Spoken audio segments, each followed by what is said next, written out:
Hello everyone and welcome back to another episode of the Bear Bar Tales. It is I, the one bear who took theater instead of video editing in high school, then ended up with a YouTube channel where the video editing would have been a really nice skill to have, the Bear Bard. Have you ever thought, I really want this thing to be true, so it should be.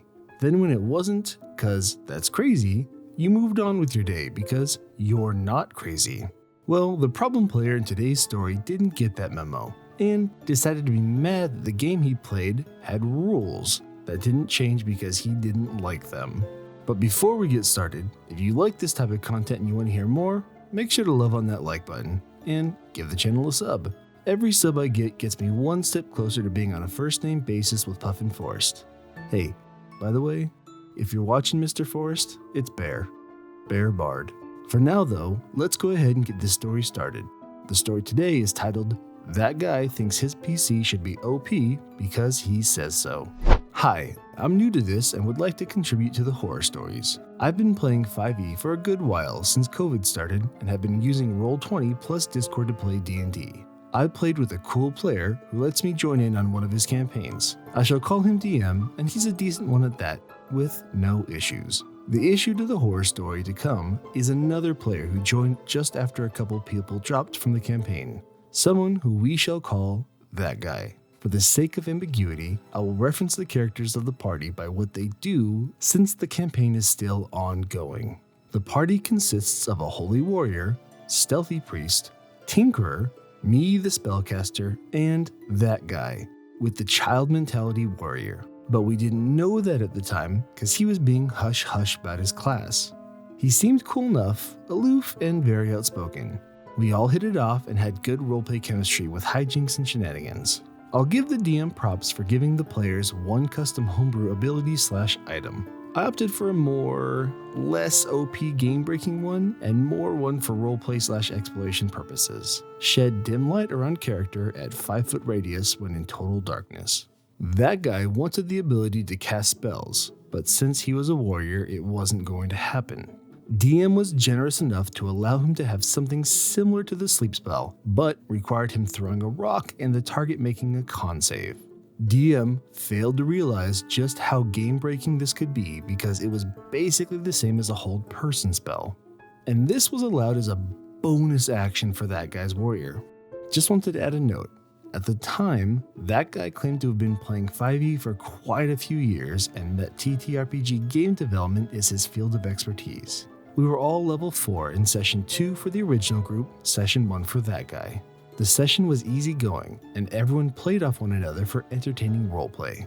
We met that guy's warrior and red flags went off immediately in my head due to his constant aimless wandering and solo adventures in a big city where our quest required more importance due to world-changing events. That guy would always be spotlight hogging and do foolish activities since Warrior had the mind of a child. His solo adventures through the city took more than a good 45 minutes before we could get to our important quest meeting with the city officials and leave.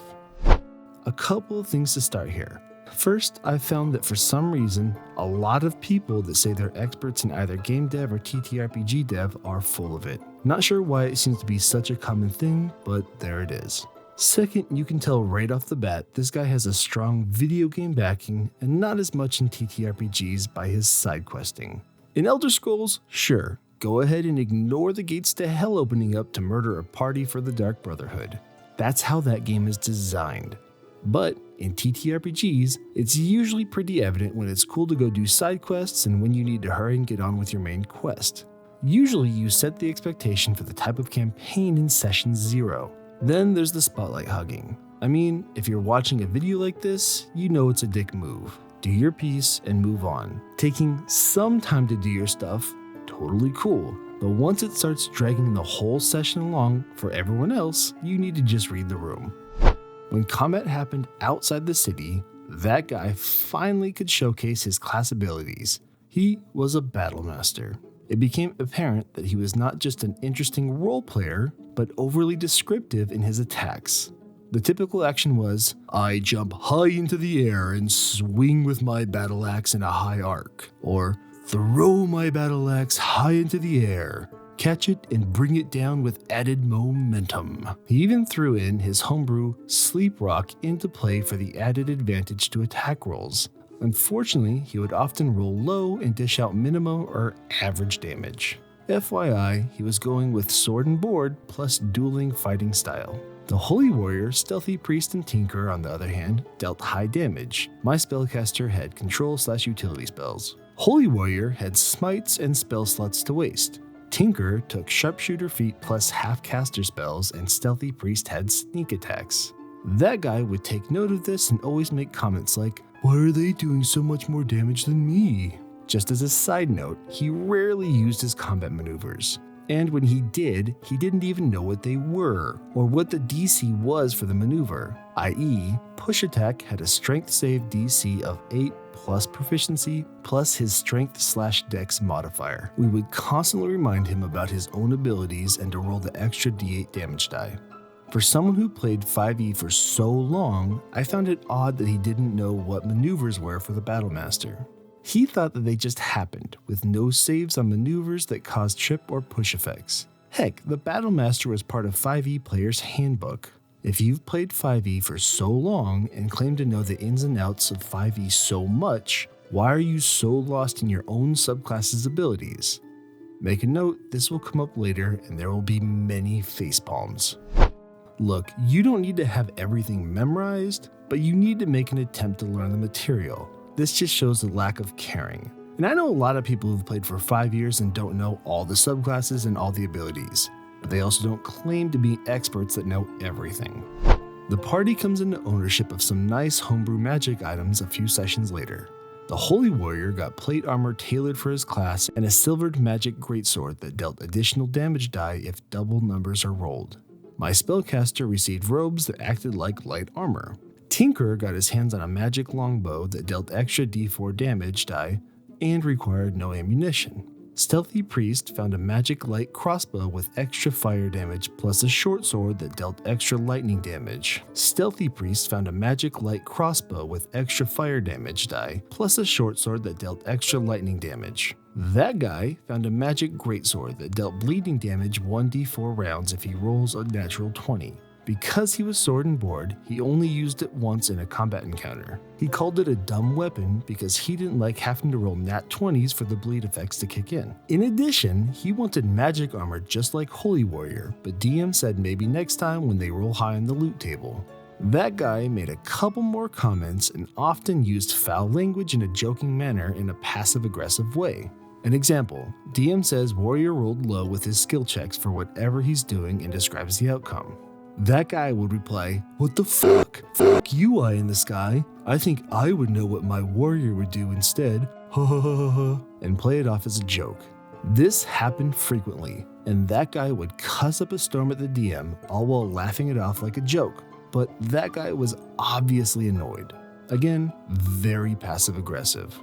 A couple more sessions down the road and we all hit level 5. That guy can finally attack twice, and so can Holy Warrior. We encounter a mini-boss and combat starts.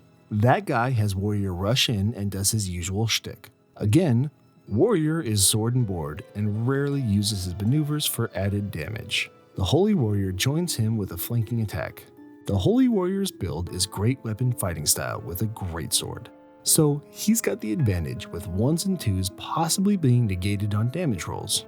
Add the smites and he's easily outclassing the warrior in the damage department with 2 attacks plus smite. That guy doesn't realize Holy Warrior gets extra attacks at level 5 and begins questioning the DM about it. We inform that guy that Holy Warrior also gets extra attacks at level 5. That guy mumbles something about it needing to be nerfed and moves on. If you ever play with me and want to set me off quick, then start with that passive-aggressive bullshit. I hate it so much. It's like, just freaking say what you want to say. We can either deal with it or agree that there's nothing to do and leave it alone. I think it's one of the quickest ways to build up resentment at the table or real life. Also, it's funny that you're surprised by these rules when you're such a vet. Let's now take into account the type of magic items each player is utilizing mentioned earlier. That guy's warrior refuses to use his magical greatsword, sticking with a magic longsword that had no attack and damage bonuses. Again, he begins to complain that he's not doing more damage than the Holy Warrior, and that the Tinkerer is even getting higher damage rolls. As a reminder, the Tinkerer has sharpshooter feet. The mini-boss is killed, the session ends, and we call it a night. On the Discord chat, that guy starts complaining that he should be doing more damage because his backstory says that he's supposed to be a bad mother lover whose whole existence is to be strong. We all reply along the lines of, warriors are good damage dealers, but it's your build and subclass that make it happen. We give him advice and suggestions how to make a better damage dealer when he hits level 6, i.e., switching his fighting style to great weapon fighting and using his greatsword, and taking great weapon master feat. Take magic initiate feat and learn booming blade or green flame blade, etc. That guy would have none of it. He claims feats make warriors suck and feats in general are boring. He even claims that subclasses should have nothing to do with damage dealing, and calls the authors of 5e dumb in not fleshing out the warriors more. Excuse me? Oh right, he's an expert at TTRPG game development, so he can throw shade at the authors of 5e. But if he's such a great game developer, why isn't his name out there? If 5e sucks and warriors are boring, why is he playing 5e again? SMH. At this point, I had it with him in his constant complaining. I point out that subclasses define playstyle.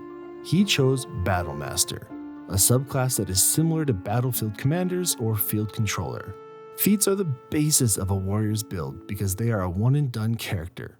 Hit, move, and repeat. Feats give flexibility to the warrior, and if he doesn't take any feats that let him hit harder, then there's nothing more to be done.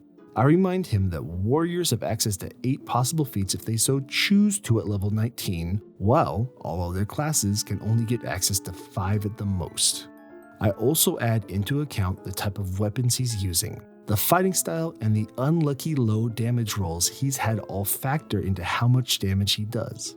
His excessive flipping weapons and catching them or making acrobatic jumps for the extra flair only add to the visual effects he wants. It doesn't account for the damage he rolls in the end. Tinkerer and Holy Warrior also chip in with similar facts, and still that guy ignores it all. That guy even says a warrior needs more uses of Action Surge. I remind him that Action Surge is a warrior-specific class feature and it recharges every short rest. At higher levels, he even gets 2 of them. Even cite that it is an OP feature that only warriors have access to. He continues to claim a fighter should be hard-hitting because he says so. That guy even says D&D isn't about numbers but the experience. That his character wasn't experiencing his awesomeness because his numbers dictated otherwise. Facepalm here. I remind him D&D is a numbers game, always has been. He retorts D&D shouldn't be about gambling for successful actions and damage. If I do all this cool stuff, my character hits hard because I said so. Again, facepalm. Using facts, I point out that D&D is all about numbers and chance. You roll a dice to determine if you succeed on an attack roll, ability check, or saving throw. You roll a dice to determine damage outcomes from weapons and spell damage. At the end of it all, D&D is a numbers game where dice are rolled and numbers are added up. He can claim whatever he wants, but his experience theory doesn't have anything to do with D&D. That guy is adamant about experience being more of a factor than numbers. I amount his comments to basically wanting the power of God and anime on his side to dictate that his character is OP. This kills me here. You have a group of guys willing to help you after you make an ass out of yourself. All you need to do is humble yourself a little bit and accept the help. Instead, OP wants to argue. What kills me even more is what OP was doing thinking he would get higher DPS. I mean, who looks at a giant sword, then a much smaller sword and shield and thinks, yeah, that second one's got the damage. Then I get Battlemaster sounds really cool, but you need to read the description. And the whole thing with the flourishes, this isn't an anime. You want to have some flavor? Cool, but it doesn't make you do any more damage if you do a twirl. And I get that some people have a problem with D&D rules. That's fine, play a different game. At this point, I think to myself that he should just write a book instead of playing D&D. After some back and forth, he says to shelve the issue, and that he'll think of some homebrew feats/fighting styles. An example being a fighting style that took away Action Surge, but Let the warrior get multi-attacks numbering the same as they got on their attack action. I'm face-palming and rubbing the bridge of my nose at this point. What he just described was Action Surge. Just a homebrew version where there's no short rest recharge. No words from me, I close out of Discord. A few days later, I see he's finally reconsidered his build and realizes, yeah, I think I will change my fighting style at level 6, and maybe take Great Weapon Master feat. Feats aren't so bad after all, once you finally read what they do. I'm face-palming once again. I think to myself, if you're a so-called TTRPG game developer expert and so well read into 5e as you claimed, how did you just finally realize feats are good? TLDR, that guy wants his character to be OP because D&D isn't about numbers, it's about experience. Man, some people just really don't understand what they're getting themselves into with D&D. At the end of the day, D&D is a game with rules. Now, if your group agrees to lessening the effects of those rules, then cool. But if not, you need to understand that you need to play within those rules. If you don't like dice rolls, then there are diceless games out there. Just don't choose a game that is so chance dependent, then get mad when things don't go your way. Especially if you don't want to help out your odds by building your character in a way that gives you the best chance to succeed. I mean, you don't always have to min-max, but at least think a little bit about your character and get the common sense stuff out of the way. Like, if you want a DPS, don't spec/kit yourself out like a tank. Unless you're a BC Feral Druid, or a DK pretty much ever. You also can't just will what you want into existence. I know it's a fantasy game, but like I said before, there are still rules to follow the game. I don't know if you call this a full-blown horror story, but maybe more of like a diet horror story. The guy sounds like a dick that got caught in a lie and had no idea how to play the game or even behave at the table.